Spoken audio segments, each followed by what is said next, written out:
Good evening. For most of the clubs in the Premiership, today's game signalled the midpoint of the season.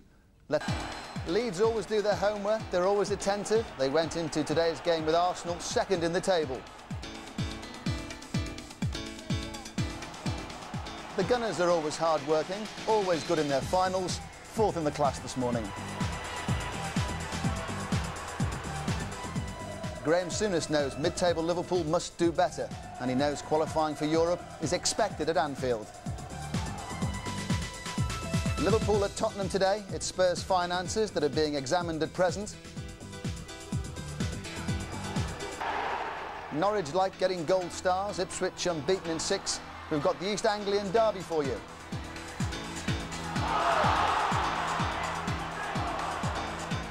As ever, the goals will flow. Sorry, West Ham fans, you got Kane today. And with 2 SWATs to answer all the questions, we're all set to go. White Hart Lane is the first stop. That's to see 2 teams who can't be 100% happy with how the first half of the season has gone. Tottenham under investigation for off-the-field activity stood 11th, Liverpool 9th. 2 famous clubs, but before the game, a tribute to another footballing great, Danny Blanchflower.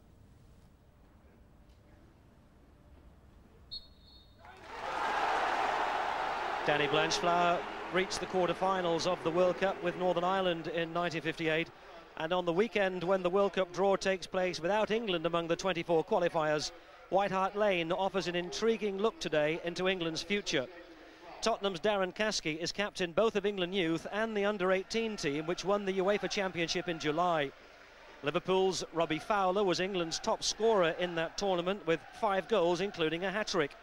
The Tottenham substitute today, Sol Campbell, also played in that team, and Nick Barmby, just too old for the under-18s, has already represented England at schoolboy, youth and under-21. Well, Barmby, number 7, missing for the last 2 matches, is back today to partner Jaisal Dazelle up front for Tottenham. Still no sign of Teddy Sheringham's return, though. For Liverpool, Robbie Fowler will be alongside the experienced Ian Rush in attack. Dominic Matteo coming into the left side of midfield, Steve Nicol dropping back to central defence because Neil Ruddock picked up a hamstring in midweek, and no one more disappointed than Ruddock himself that he isn't able to play today against his old club. Robbie Hart of County Durham, the referee, and a real crescendo of noise at the start of this match. It's 7 seasons since Tottenham completed a league double over Liverpool. But having won earlier this season up at Anfield 2-1, that's a possibility this afternoon. Caskey, Samways. Difficult for Hazard, stolen by Fowler. John Barnes operating in midfield for Liverpool, alongside Redknapp. And McManaman, who'll play out wide on the right. Barnes. Redknapp. Didn't quite squeeze it through to John Barnes, and not quite able to keep it in play. Darren Caskey.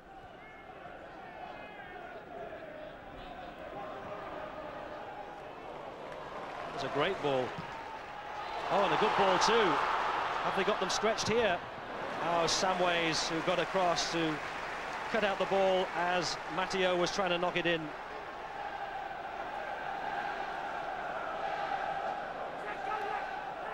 Liverpool coming into this match off the back of that disappointment in midweek in London when they lost the penalty shootout in the Coca-Cola Cup tie at Wimbledon. Neat turn by Fowler. Tried to place it. Oh, and he hit the woodwork. Oh, how precise was that by Robbie Fowler, and an early warning to Tottenham of what this young player can do. And maybe the Tottenham defenders will feel they stood off him a little bit too long and too far. Sedgley, who finally got forward. In fact, it was the post, I think, that it hit.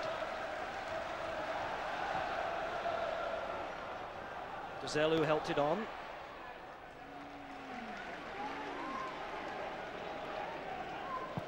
More than $750 million signing from Ipswich in August. Anderton, out to Barmby. He's going to clear sight as he's dwelt on it too long. Anderton went in much quicker. Dazelle, Samways didn't get there.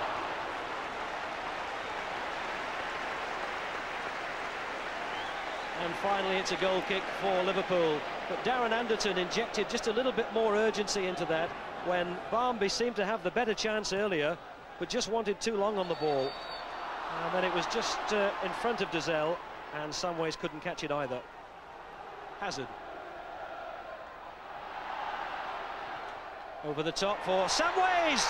That time he wasn't offside, and Grobbelaar had to make a crucial save.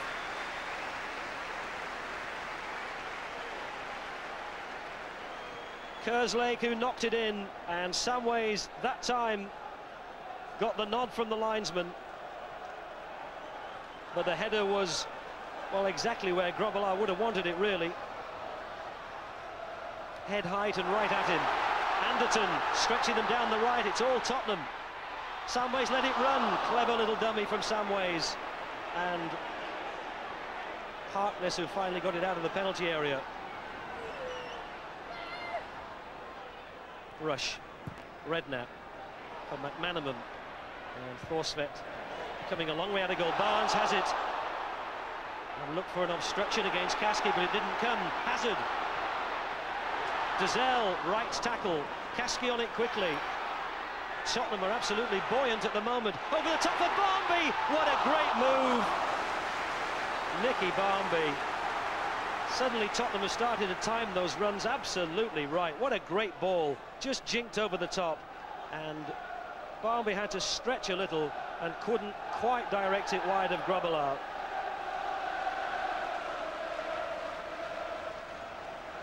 That's Hazard. Kasky dispossessed. No free kick. John Barnes. Nicely knocked forward by McManaman to Barnes. He's got Fowler in the penalty area ahead of him. Gets in a great ball. Fowler wasn't quite tall enough.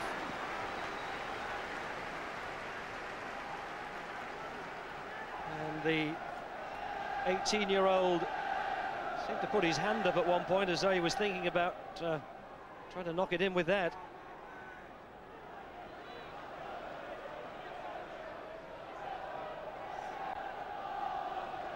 Liverpool lost this corresponding fixture last season by 2-0. Here's Matteo for Liverpool. Although neither of Tottenham's goal scorers on that day are on the field this afternoon. Naeem has moved on, and Ruddock, now a Liverpool player, absent with a groin strain. Samways, wide of right, cross to the back post, Barmby! Nicol just stretched and knocked it behind for the corner. And that's the third time that Nick Barmby has almost opened the scoring. Anderton knocks it in. Again, it was Mark Wright who had the clearing header and was clattered in the process by Calderwood, which has brought the free kick. Again, a terrific link-up between the Tottenham players. Samways pulling out wide, and Barmby's shot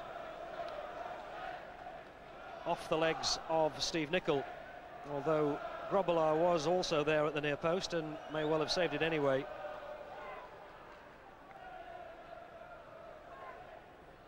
Barmby.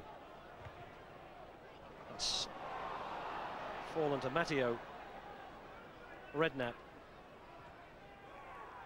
McManaman wants it back from Jones and feels that he was held back by Justin Edinburgh. Yes, there's a free kick given. McManaman trying the give and go, and his run was blocked by the fullback.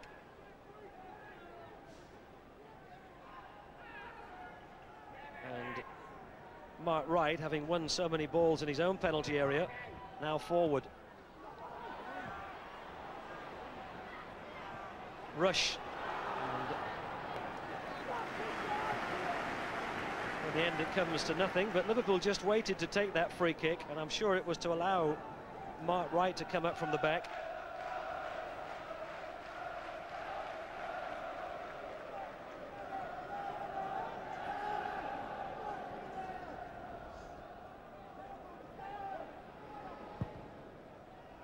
And Thorsvedt gets good distance. Dizelle knocks it on. Samways on Grobbelaar. What a goal! And it's been inevitable, really. Perhaps the only surprise is that it's 9 minutes before half-time that the Tottenham goal has finally arrived. And a stunning goal it was from Vinnie Samways. And where did it come? Right through the middle. The little header on. Samways was free of anybody, and he placed it perfectly beyond Grobbelaar inside the post. And Samways gets his first goal of the season, and it could hardly have been bettered.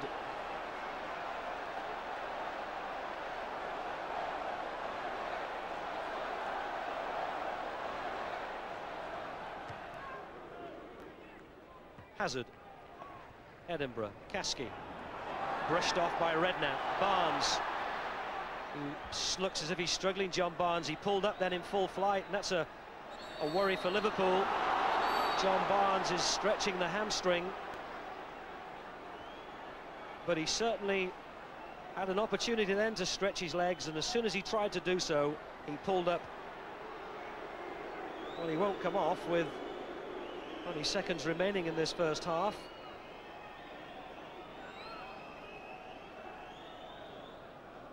And now has John Barnes recovered sufficiently to take the free kick into added on time in this first half. Redknapp took a deflection, and Samways just trying to draw the referee's attention to the time.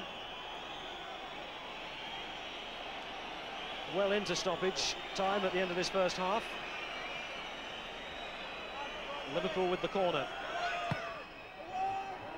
Mark Wright comes to win it again. And finally away by Sedgley. But John Barnes is still struggling, and it will be interesting to see if he can come out in the second half. He still isn't stretching freely, having pulled up in full flight. The only goal of the first half, that wonderful strike by Vinnie Samways, and the relief for Liverpool, I'm sure, is that they go in at half-time here at White Hart Lane, only the one goal behind, because it could have been several more.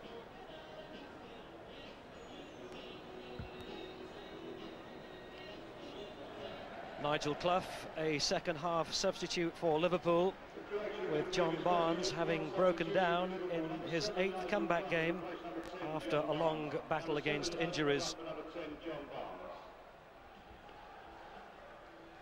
Clough, who's not been picked in the 3 previous matches. And Liverpool to start the second half. And interestingly, since that 5-0 victory that Liverpool enjoyed at Swindon in August, they've only taken 1 point from 6 away matches in the Premiership.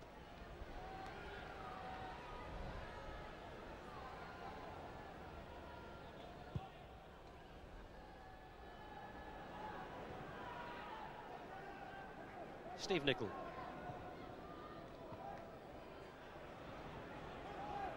Hazard facing the wrong way, dispossessed by Fowler.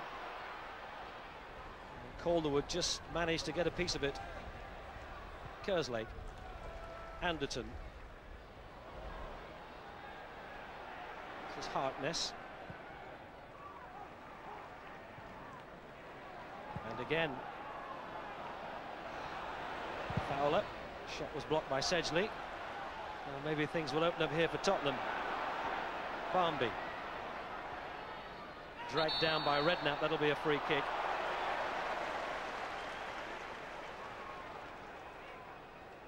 Jamie Redknapp, son of the West Ham assistant manager, Harry Redknapp.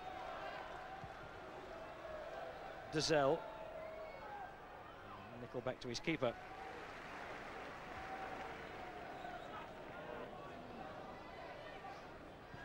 Jones. Clough didn't manage to get hold of it. Oh, nice touch by Fowler. And the quality goal-scoring touch of Robbie Fowler, the 18-year-old,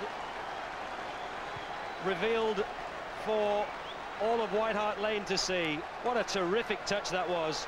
Maybe the defender, Calderwood, dived in a little bit, but once Fowler was away, a clinical finish to give Fowler his 13th goal of the season as Thorsved came off the line.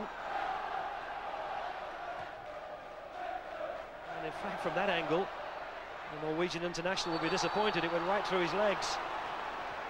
And now Liverpool forced the free kick, but they haven't got John Barnes on the field. So the question for Liverpool will be, who takes this one?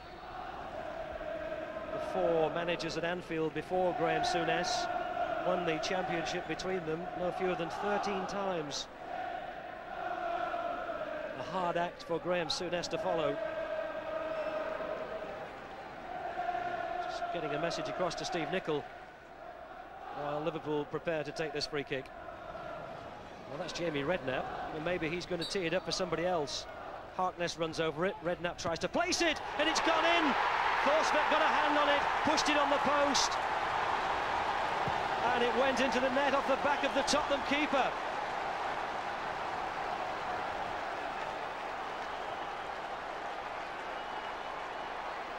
Liverpool with 2 goals in the first 6 minutes of the second half.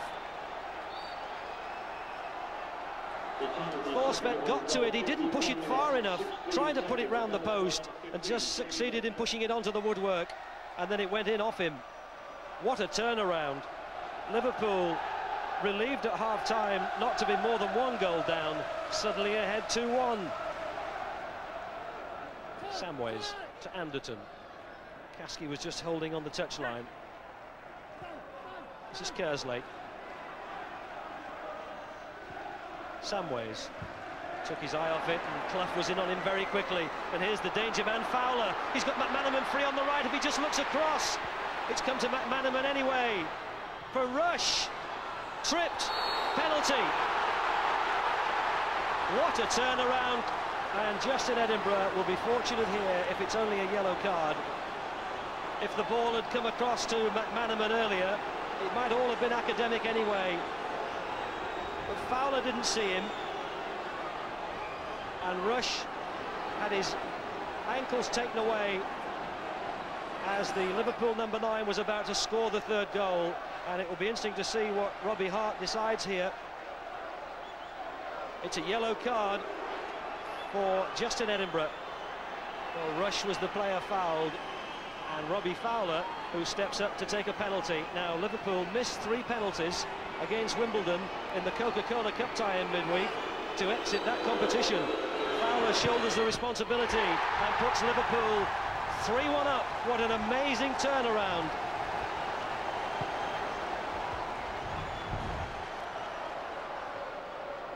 That's the best place to put penalties, low and in the bottom left corner, as far away from the keeper as possible. Fowler's 2nd of the match, he's 14th of the season. And Liverpool might just be turning their season around here. Edinburgh, back from Barnby. Came off the studs of Rob Jones. And Mark Wright. And now Samways.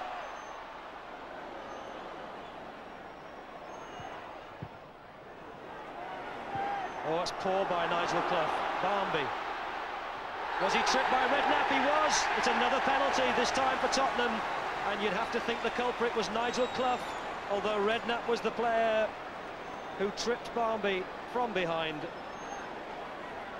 It was a very poor clearance from Nigel Clough. And Redknapp's tackle adjudged a penalty by Robbie Hart.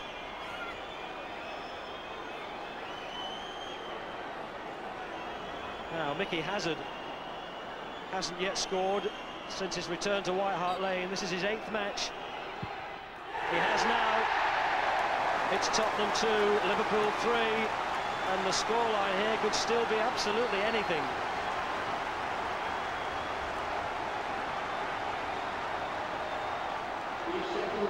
A quarter of the match remain as Mickey Hazard beats Bruce Grobbelaar. Well, that's given Tottenham something to chase and Liverpool something to think about. Barnby, Samways, not quite as influential in the second half as he was in the first. Hazard, inside McManaman to Edinburgh. He's tripped. It looks as good a case for a penalty as the first, but referee Robbie Hart hasn't given it. Edinburgh knocks the ball forward, and McManaman got none of it at all as he brought down the Tottenham left back, but it's just a corner.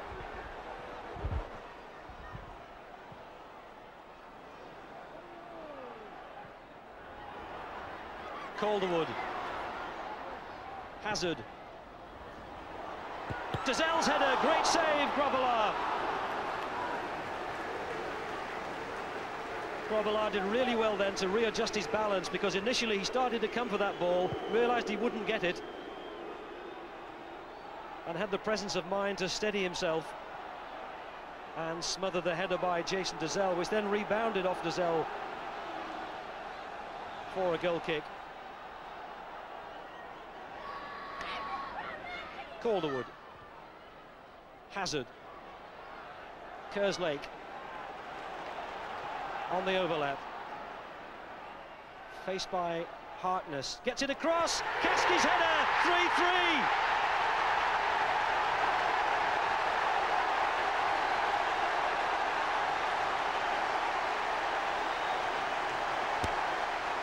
Darren Caskey, the captain of England youth and the under-18 side, who made his league debut against Arsenal back in August with his third goal of the season. And White Hart Lane erupts at a 3-3 scoreline on one of the memorable matches of the season. Caskey, look at the space that Mickey Hazard's got in midfield. Samways and Barmby. Samways again. Anderton's run in. Mark Wright, who came across to cover. Tottenham have the throw. And is there to be a winner? Tottenham have made a habit of scoring late goals this season, but that's the final act. It's 3-3, and White Hart Lane a sellout for a top draw match. The honours shared, the points shared, a game of 2 comebacks and 2 penalties, although Tottenham may argue they should have had a second when McManaman brought down Justin Edinburgh, but it wasn't given, and in the end perhaps a 3-3 draw, a fair outcome, and the end of what's been a fascinating match. Tottenham ran the first half. Liverpool hit them with 3 goals at the start of the second, but Spurs clawed their way back in. So Tottenham 3, Liverpool 3, and the crowd will be talking about this one all the way home. We came out the second half, maybe feeling a wee bit sorry for ourselves in one respect, but we dug in and we done very well, especially in the early part of the second half. Got ourselves into that lead, played some lovely football, but unfortunately couldn't hold on to it because Tottenham, to their credit, did come after us. And they created chances, and I think, as I've said, I think a draw would be a fair result in today's game. We started very sloppy in the second half and gave 3 goals away, which is not very good by anyone's standards. But we showed a lot of character, we kept playing our football, and I think by looking at certainly the 3rd goal, we should tell you everything that Spurs football is about. It started at the back, deep in our own half, and it kept on the floor all the way through, and eventually finished in the back of their net, which was wonderful. But what a great advert for English football the game was today. It was wonderful. I just wonder, mid-table, having gone out of the Coca-Cola Cup, how big an importance does the 3rd round FA Cup tie take on for you? They're all important games. They're all important games. Tuesday was a very important game for us. Our aim now is to finish as high as we possibly can on the table and have a real good run in the FA Cup. So there's still 2 routes into Europe for Liverpool? Yeah, that's important to qualify for Europe because there's so much money involved in that. Steve, quality game of football. Everybody must have enjoyed that was there at White Hart Lane. Yeah, a wonderful English game. I think there's plenty of action, plenty of goals, and that's why so many countries get the televised highlights of English football. I think it was Liverpool's youngsters who took your eye once again. Oh yeah, one man in particular, Robbie Fowler. I think today there was concrete evidence of an emerging talent. He certainly looks to be one of the players Liverpool are pinning the hopes on. This in the first half, ignore the balloon. The ball goes to Robbie Fowler. One touch, he looks up, great awareness, and that was a clinical shot. And this is the first goal, build up from Rob Jones at the back, comes through to him, one touch, he's away from the defender, and you can see again, clinical finishing. He doesn't panic, hard and low, the best way of scoring in 1v1 situations. But you see it better from this angle. He just has a little look at the defender coming out, and again, the clinical finishing. And just look at this wall here for the second goal, just to refer to another youngster, Jamie Redknapp. You got Mickey Hazard, the small one there, right in the middle. He has the shot, almost goes right over his head. Great skill there from Jamie Redknapp. You could question the goalkeeper, but give credit to the attacker. And this is the third goal. Fowler picks her up, runs at defenders, causes problems. He may have passed out wide, but he creates trouble. Eventually ends up with Rush, who's fouled for the penalty. They've missed penalties in midweek. The one who steps forward, the youngster Robbie Fowler. A very, very cool finish. And Tottenham played well, but he was the reason Liverpool got a point with a great 5-minute spell. And I think there'll be quite a few red shirts with Fowler 23 on the back being sold around Merseyside. I would think so. He, as I say, he looks to be an emerging talent, and he's going to be making a significant impact for a long time to come. Well, that's on the credit side. On the debit side, Alan, from Liverpool's point of view, Liverpool don't usually give 3-1 leads away. Yeah, I think to go away from home, score 3 goals, hit the post and create 1 or 2 chances, they're doing something right. But 3-1 up, what you'd be looking for would be them to kill the game. You know, they've got to be steady, don't do anything stupid. And the second goal was a killer, because a woeful clearance from Nigel Clough. And I thought the challenge by Redknapp and Bambi was a bit naive. And they gave that second goal away, and then they were always in trouble, because Tottenham, to their credit, kept going forward. But it was a great game of football. Gentlemen, thank you very much for now. Well, just before we leave White Hart Lane, Tottenham fans could be forgiven for wondering whether the latest allegations about their financial dealings will land them in hot water with the football authorities. Tony Gubba has been talking to Spurs chairman Alan Sugar. I only hope that the authorities that are looking into these matters, the Premier League Committee, which has been appointed by the FA, you know, we just hope and pray that really that common sense prevails, that you know, if they're thinking about punishing our club, they've got to think about, you know, the people that actually created the misdemeanours in the past. And what's the point of punishing a club where the people that created the misdemeanours in the past are not there? I mean, we've got our fans, we've got our team, we've got our new management, we've got our new board, and I'm just hoping that they will accept that the cooperation that we're giving will be enough for them to magnanimously say, well, look, let's wipe the slate clean, and give me a severe warning that they've got their beady eyes on me from June of this year. Still to be sorted out. Now, waiting patiently and hoping, praying that Manchester United will start to slip up soon, are both Leeds and Arsenal. Leeds strong at home, Arsenal unyielding away. They met at Elland Road, and John Motson is the commentator. 2 strikers on hot streaks in the Premiership come face-to-face this afternoon. 7 of Ian Wright's 20 goals for Arsenal this season have come in the last 9 games, while Rodney Wallace of Leeds can do even better than that. He's scored 8 in their last 8 matches. But it's Leeds' defensive strategy that Howard Wilkinson was concerned about when he planned the latest battle of wits against his old adversary George Graham. He's brought in an extra defender, John Newsom, in place of a midfield player, Kevin Sharp. Gary Speed is still unfit, so Steve Hodge keeps his place in midfield, and David Rocastle is on the subs bench against his old club. Well, Arsenal welcome back David Seaman in goal after suspension, and Nigel Winterburn after a virus. But Martin Keown and Paul Merson both now have flu symptoms, so Steve Bold and Kevin Campbell, who finished last Sunday's match as substitutes, are now back in the starting lineup. And bear in mind, Arsenal have only lost 1 of their last 13 matches against Leeds.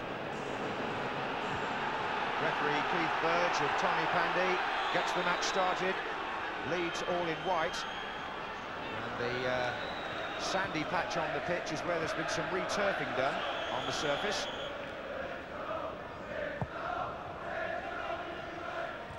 Dean and Bowl together, Strachan.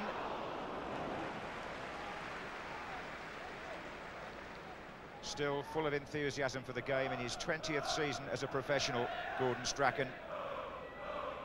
Before the game today, as keen to get started as any of them, but he won't be too keen on that shot.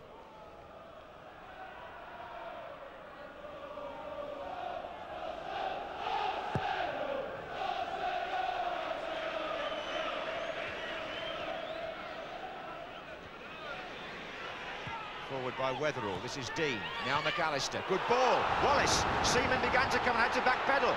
Still Wallace. Good run. And the goalkeeper made the right decision. First time and second. Rodney Wallace is so fast. When he saw his way to goal, Seaman was nearly 18 yards out, but he changed his mind and went back, giving defenders time to cover, which Bold did. And by the time Wallace got to the 6-yard box, Seaman was there. Along the line, being held by Leeds here, but it was a mistake by Dean, recovered by Kelly for Strachan. And he's searching for Hodge.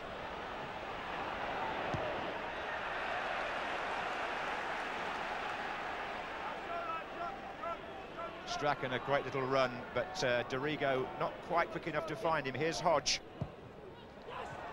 Danger here, Weatherall's in there. McAllister. Oh, great play by the Leeds captain. Fine goal. Oh, well, if he's not the complete midfield player, show me a better one in the Premiership. Because McAllister has got great skills, but he also gets in where it counts. And he scores an individual goal, starting on the 18-yard line, flicked the ball past Selly, went on into the gap and measured that across the keeper in off the post. The captain of Leeds and Scotland, the finished article. And that's where midfield players, if they mean business, have to be sometimes. Jensen. Selly. Oh, good play, and Wright fell over as he chased in. I don't think it was contact by a Leeds player that put him down. He seemed to me, well, he may have got a bang in the throat at the end of it. Oh, it is, it's bad, it's the windpipe. That's serious. Gary Lewin so quickly on, he had to be the physio. And Ian Wright landed in a terrible heat there. Well, the scare is over concerning Ian Wright.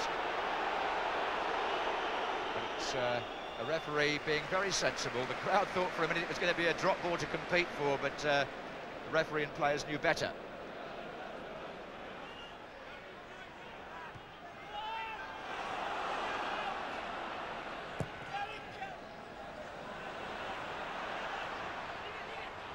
Limpar. Oh, there's danger here. Campbell didn't quite collect it first time. He's got right on. Campbell goes into the middle for the return. They've got defenders there. Jensen. Oh, Campbell! Campbell got a touch on it. It's 1-1. 28 minutes and Arsenal are level. Good reactions by the big man, Kevin Campbell.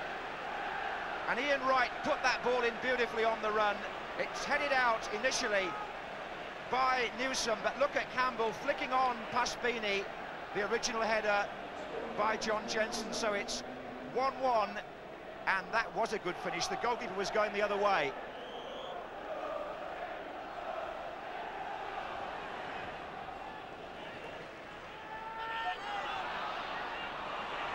Oh, that was a late challenge for which John Newsom has been responsible, and that will mean a yellow card. It wasn't malicious, but it was late. It's Anders Limpar in full stride, but just look at that. The ball's well gone, hasn't it? Yellow card for Newsom. And Arsenal with their tails up just at present.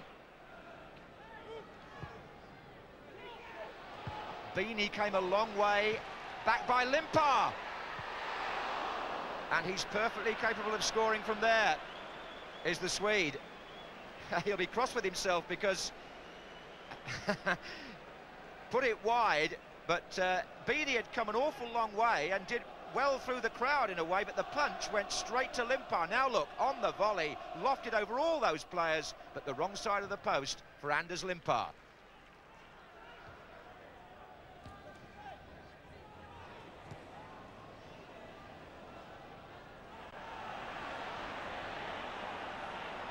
Limpar. Oh, Campbell's the player away, and he's in here. Oh, Beanie given the chance to make a save that perhaps he shouldn't have been by Kevin Campbell. He was away from Kelly, was Campbell. The angle wasn't great, and he put it straight at the goalkeeper.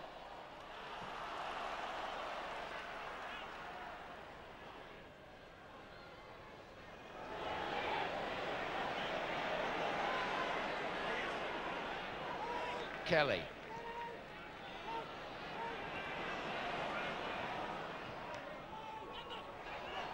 Both Fairclough and Weatherall still forward. This is McAllister. It needs helping on again to Hodge. Looks for Wallace. It's over bowled. And the centre-back got a second chance, which he gratefully took to concede the corner, Steve Bold.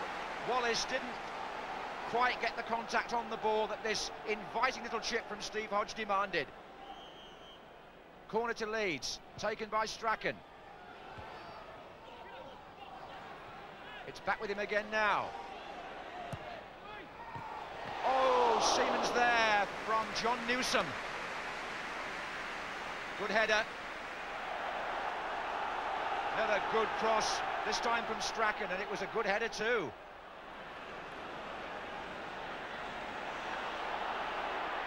Ian Wright through the middle, and Limpar tries to surprise Beanie with an early shot. Wright throws up his arms in frustration, but you could see what Limpar was trying to do. Well done, son. Now a quick one here. Yes, Wallace. Into the penalty area goes Kelly. Peels for handball, not given. Strachan.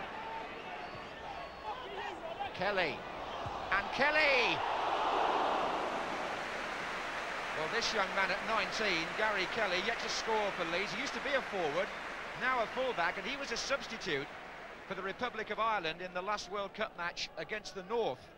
And I would imagine if he keeps up his progress, he's got a good chance of going to the USA in Jack Charlton's squad. So he's got one eye on tomorrow's World Cup draw.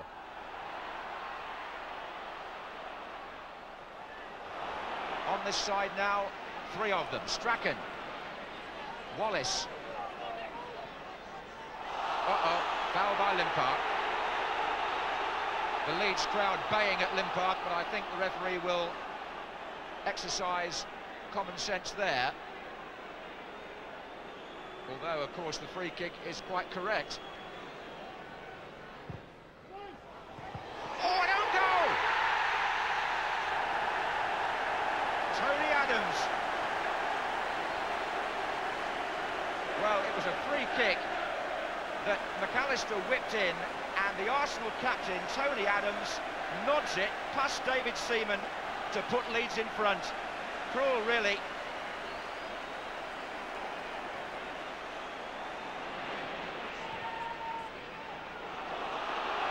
Now, Dorigo saw the opening. He needs support, though. And he more or less ran into a brick wall called Jensen. And Parler does ever so well against Hodge. He's got three others up with him. Limpar making the run now. There he is. Wright's on as well. And Wright is a little unhappy. He thought it could have been pulled back first time by Limpar. But it's easy from up here. And Arsenal were moving menacingly.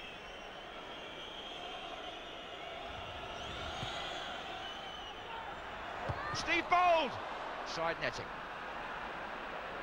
Depending where you were in the ground, a few Arsenal fans thought it was in. And I can understand it on the angle, but Steve Bold actually puts this the wrong side of the post, even though the net bulged.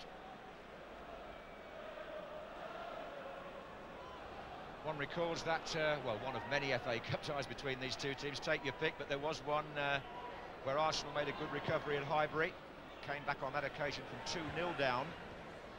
Here they've been behind twice, and they're trying to pull it round for the second time, but Leeds have been in full cry in the second half, especially down this right flank with Kelly.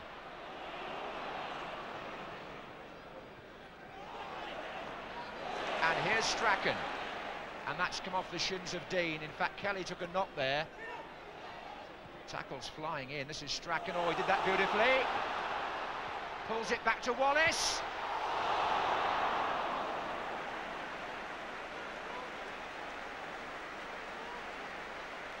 Well, there's the sorcerer, and you wouldn't call Wallace an apprentice when it comes to goal scoring, but it was a good opportunity. Oh, look at that little back flick from Ian Wright, beautiful. The longer ball by Selly, also accurate. Campbell heads on. Parler, Campbell. This is a very, very good Arsenal move. It's Parler. Fine tackle at the end, Tony Dorigo. Now that was smooth football by Arsenal. You could have counted the passes there. It began with a beautiful back heel by Wright, but Parler's attempted cross is blocked by Dorigo. Corner.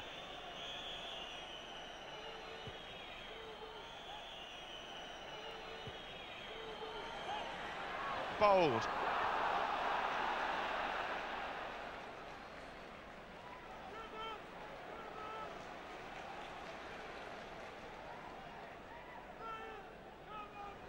Well, Father Christmas might just be bringing him 3 points. And very soon now we'll be playing stoppage time. Rocastle.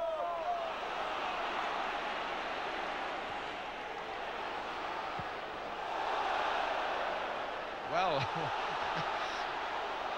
free kick, Dean fouled Dixon. Rocastle banged the ball in the net. But David Seaman's kick, or miskick, really caused that. And Lee Dixon took quite a whack from Brian Dean. And the left thigh would appear to have taken a battering from Brian Dean. And Dixon's hardly got the strength to walk off the pitch.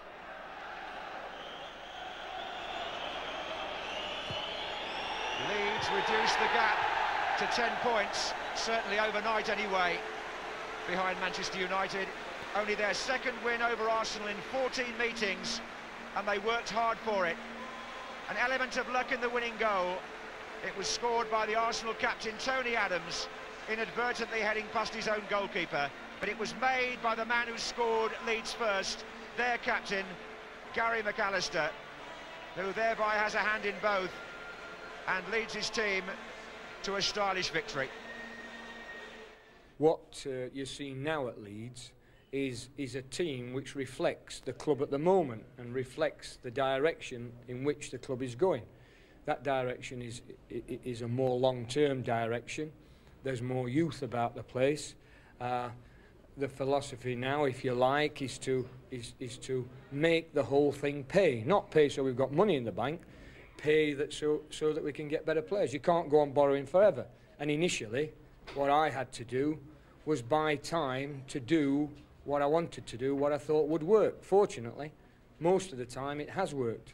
Now, 10 points is the gap, at least for 24 hours. Are you one of those people that think Manchester United can be caught, or are you realistic and say that they've almost got there? I'm realistic that I know that they're a very good side and I don't see them losing many matches. But I'm hopeful that we can continue to win games and put a little bit of pressure on them. Because after all, you're the nearest to them, aren't you? Yeah, but there's also Newcastle, and Blackburn are still there, so if they can keep chipping away at points and maybe beat Manchester United, you never know what can happen. But they're a very good side, and I don't see them losing 2 games in a row. They might draw a few. Good look about Leeds today, though, Alan.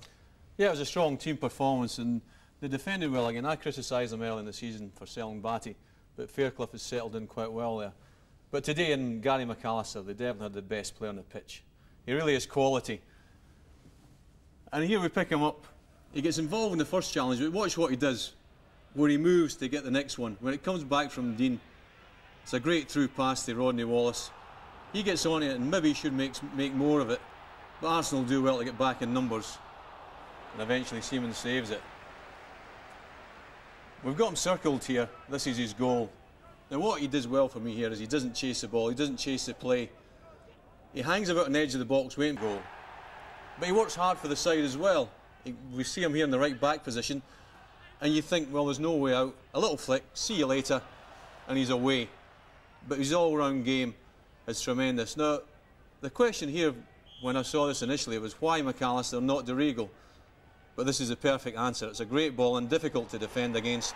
You just need a touch from anybody, and it goes in the back of the net, and unfortunately for Arsenal, it was Tony Adams. But very powerful performance by Leeds. A free kick like that, it just forces people to go for things they don't really want to. It's difficult to defend against. Any ball in like that is difficult to defend against, and we see so many goals coming from those positions. How highly would you rate Gary McAllister? Well, I think he's as good a midfield player as anybody in the country. I really do. He's played so well this season, I think he could be a candidate already for Footballer of the Year. Really the best in the country? I would say so. Is there anyone else like him, you think, is it in a similar style? No, I don't think so. I think he's a one-off. I think he's got quality going forward, but he works for the side as well, and he's just a complete all-round player. praise from Hansen. Stevie, what do you think about Arsenal today? Well, not at the best. I think Arsenal have got this great ability of being able to focus on certain things. I think last season they focused on the Cups, and I think this season they're focusing on Europe. I think George is really excited by making an impact in Europe, and I think he's a little more tolerant of league performances than he might normally be. So do you think sometimes maybe he'll take his foot off the gas and try and get Arsenal so they're peaking for those big games, those big cup games? Definitely. The problem for him is that the European game doesn't come until March now, so he's got a long time to wait, but I think that's his priority this year. And the goals come thick and fast on this programme. The East Anglian derby in a moment. First, there's the best moments from 3 other games, starting at Ewood Park.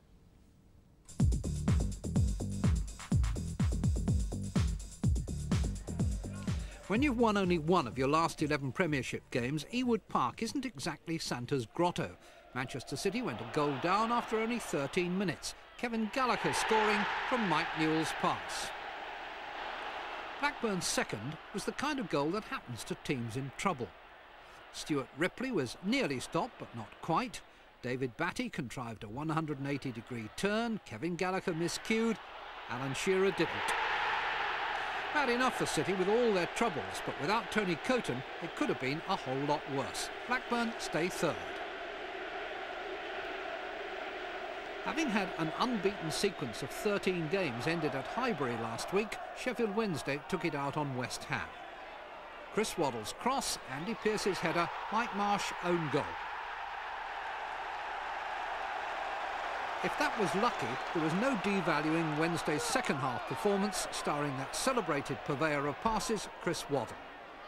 From this one, Mark Bright was the beneficiary.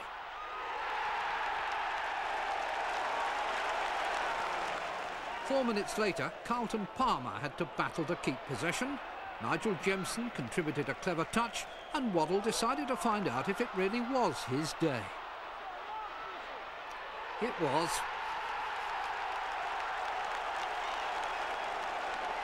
Poor David Burrows was completely bewildered by it all. Whether Chris would go inside or outside, he couldn't decide. He ended up playing an inadvertent 1-2 with Waddle. Nigel Jemson scored the fourth. West Ham had conceded only 5 goals in their last 5 games, but here there was a 5th in 90 minutes. Reward for the tireless legs of Carlton Palmer. Total satisfaction for the manager. I think it was an exceptional team performance, you know, from start to finish. I mean, normally when we play, we always let the opposition have 1 or 2 chances, but today we defended well, we broke well from midfield, and up front both strikers scored. But it was Chris Waddle who took the honours, because he scored one. It was a terrific drive from 30 yards. He was involved in 3 or 4 others, so it was a marvellous day for him. The omens looked good for Wimbledon. After beating Aston Villa and Liverpool, they were at home to Sheffield United, who hadn't won away all season. Early in the second half, Warren Barton bounced a free kick off the wall to set Wimbledon winging to victory again.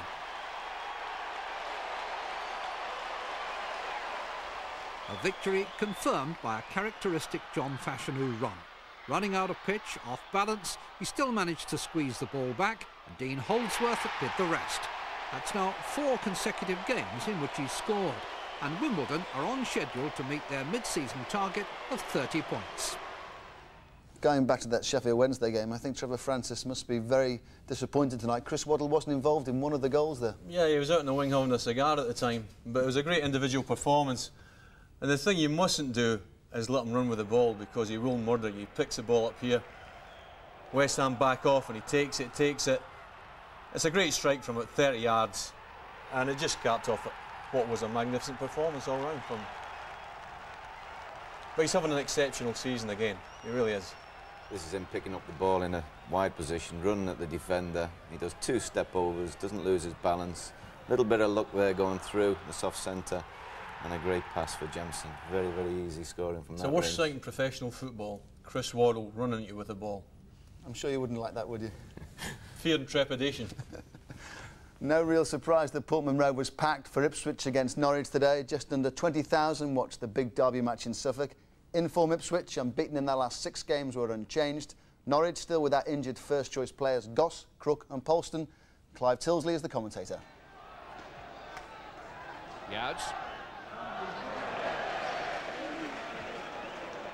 Looking for Kiwomya, and Butterworth allowed into space, and caught his ankles, and that's a penalty.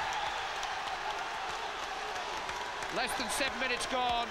Chris Kiwomya has won Ipswich Town a marvellous opportunity to open the scoring. It was a well-played pass, and Butterworth just gave him a yard.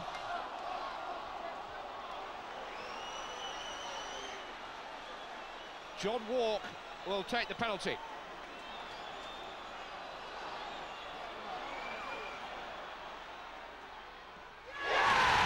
Derby delight for Ipswich Town. John Walk gives them the lead inside of 8 minutes. Here's Stuart Slater. Chris Kiwomya. Youds is steaming forward on the right-hand side. Here is Eddie Youds. The ball might break here for Kiwomya. Gun committed. Oh! What a chance that was for Chris Kiwomya to double Ipswich Town's money. The angle wasn't ideal.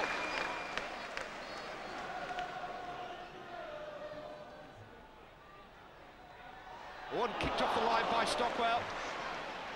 Butterworth it was who came in with the stooping header, driven back in by Woodthorpe. And Ian Butterworth almost able to atone for conceding the penalty which separates the sides. Fox against Thompson. Headers by Lenigan, and then by Newman. And eventually by Stockwell, shot by Bowen! And Norwich City have equalised. A goal for Mark Bowen. His first since that crucial effort in Munich a couple of months ago. It's come with just 5 minutes of the first half remaining. And here goes Chris Sutton. There is support just behind him, and here's Fox. He's got a Cuckoo and Sutton to his right. Still Rule Fox. He's gone to the left. Oh. Well, single-minded play by Rule Fox. Not quite sure that's the way that Sutton and a Cuckoo will see it.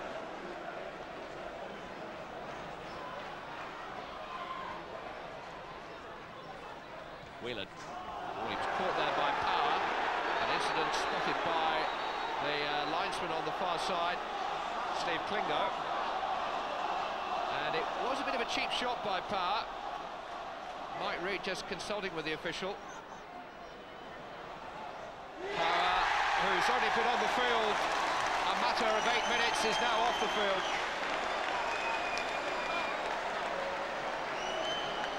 Whelan. In towards Kiwomya, came off Culverhouse. This is Genchev. Kiwomya's there. So the chance for Eddie Youds, came through the bodies, hit the post, and fell very fortunately for Rob Newman to get it clear. The closest we've come to a winning goal. So close to the final whistle, inside the last minute. Eddie Youds denied by the post. Lenigan's on the near post. Youds and Whelan way beyond him. Oh, it's there! Came off Gary Mexton, I think. And Neil Thompson's corner, I do believe, turned into his own goal by Gary Mexton. We've not been doing very well this season, but the fans love this result, you know, and they beat us at Carrow Road, so it's good revenge. I mean, you've played in Merseyside derbies and the like. How does the feeling for football compare? He had the starring role. He created the opening goal for Andy Cole.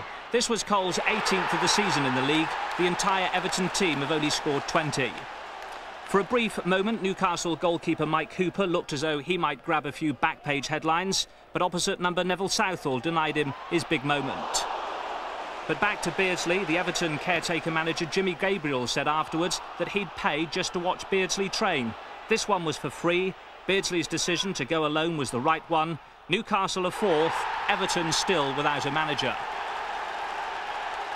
But Everton have been linked again tonight with Joe Royle, who saw his Oldham side draw at Coventry. Roy Wegerle, who earned Coventry a draw when the sides met earlier in the season, scored again today from a tight angle. Excellent opportunities followed for Coventry, but their failure to take them proved costly. Holden's corner seemed to hypnotise the Coventry defence, and Paul Bernard was left with a simple job. Well, there's the top of the table. Leeds win over Arsenal today. It's cut Manchester United's lead back to 10 points. May only be temporary. Remember, United in action tomorrow against Aston Villa. And at the bottom, Swindon now level on points with Southampton after their win, only their second league success of the season. Well, just for a moment, let's take Manchester United out of it, because it does seem as though we're talking about second. If there was a team in there, Steve, that we could convince you would be an interesting job to have, who would you like to be in charge of for the second half of the season? Well, looking at it, I've just got a sneaking feeling for Blackburn. I think, obviously, with the firepower of Mr. Walker behind them and the good players they have at the moment, they seem to be coming into a little bit of a run. I think they're well capable of even pushing United. Half-term report, Alan? Well, I think we should review the championship tips we had at the start of the season. First match of the day. Well, I went for Manchester United. Good but obvious. Steve, who did you go for? I think it was Liverpool, but Liverpool always do better in the second half of the season, so I haven't given up on them yet. Sheffield Wednesday, you knew full well, but they're coming into form. They're good, unbeaten only once in the last 14 matches, going well. That's just about it, but please don't forget a comprehensive match of the day on December the 29th. All the day's games, a review of all the matches played throughout the Christmas period. Hope you'll join us then. But before we go, one thing we haven't been able to sort out tonight. We know where Santa lives, but who does he support? Something of a debate. Good night.